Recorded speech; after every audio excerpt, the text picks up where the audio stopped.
How to fix iPhone alarm not working on iOS 18.5. Let's get started. Launch your Settings app. Now scroll down and navigate to the option Sound and Haptics. One of the most common causes for alarm issues is this little setting here, Change with Buttons.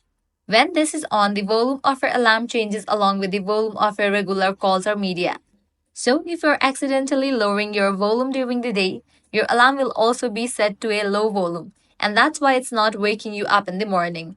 To fix this, you'll want to turn off Change with Buttons. Go ahead and toggle it off. Once that's off, go ahead and use this slider here to adjust your alarm sound.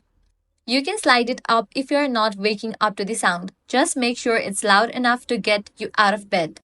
Next thing you want to check is focus mode. Head back and navigate to the option focus.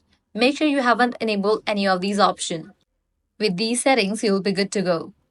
This is how you can easily fix iPhone alarm not working on iOS 18.5. If this guide helped you out, don't forget to like, share, and subscribe to our channel. Thanks for watching.